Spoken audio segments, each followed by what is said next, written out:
Hi everyone, it's me, Rita Ora, and I am here to read for you one of my favorite children books for Save the Children. I'll explain why in a little bit, but for now, I'm going to read for you something that I just get excited because it just makes me feel good, and that book is Elmer by David McKee.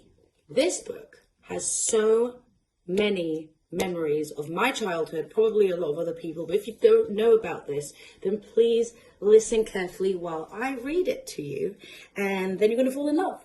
Ready? All right, here we go. Elmer by David McKee. There was once a herd of elephants, elephants young, elephants old, elephants tall or fat or thin. Elephants like this, that or the other, all different, but all happy and all the same colour. All that is, except Elmer. Beep. Elmer was different, Elmer was patchwork. Elmer was yellow and orange and red and pink and purple and blue and green and black and white. Elmer was not elephant colour. It was Elmer who kept the elephants happy. Sometimes he joked with the other elephants, sometimes they joked with him, but if there was even a little smile, it was usually Elmer who started it. One night, Elmer couldn't sleep for thinking, and the think that he was thinking was that he was tired of being different.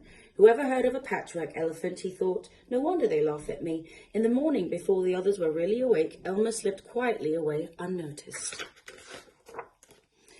As he walked through the jungle, Elmer met other animals. They always said, "Good morning, Elmer." Each time Elmer smiled and said, "Good morning." After a long walk, Elmer found what he was looking for, a large bush covered with berries, a large bush covered with elephant-coloured berries. Elmer caught hold of the bush and shook it so that the berries fell on the ground. Once the ground was covered in berries, Elmer lay down and rolled over and over, this way and that way and back again.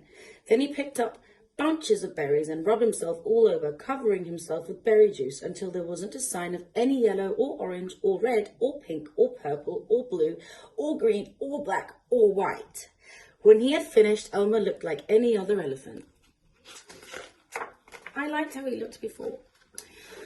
After that, Elmer set off back to the herd. On the way, he passed the other animals again.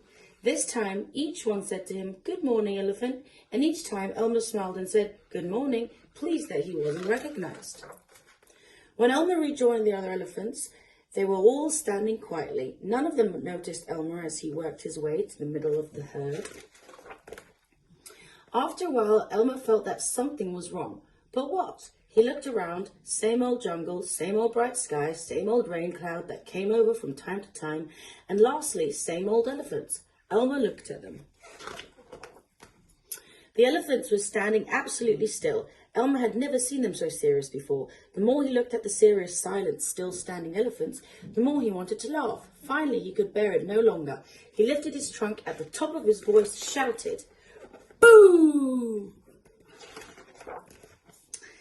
The elephants jumped and fell all ways in surprise. "Oh my gosh," and "golly," they said, and then saw Elmer helpless with laughter. "Elmer," they said, "it must be Elmer." Then the other elephants laughed too, as they had never laughed before. As they laughed and the rain cloud burst, when the rain fell on Elmer, his patchwork started to show again. The elephants still laughed as Elmer was washed back to normal. "Oh, Elmer," gasped an old elephant, "you've played some good jokes, but this has been the biggest laugh of all. It didn't take you long to show your true colours. We must celebrate this day every year," said another.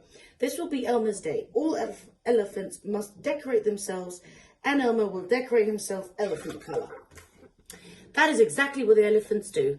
On one day a year, they decorate themselves and parade. On that day, if you happen to see an elephant, ordinary elephant colour, you will know it must be Elmer. The end.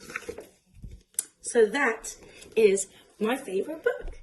Thank you so much for joining me on my favourite book and for joining me with Save the Stories for Save the Children. If you can, please donate to Save the Children. All details are below, and this will help all the families and people that have been affected by the coronavirus, not here just in the UK, but around the world. So details to follow.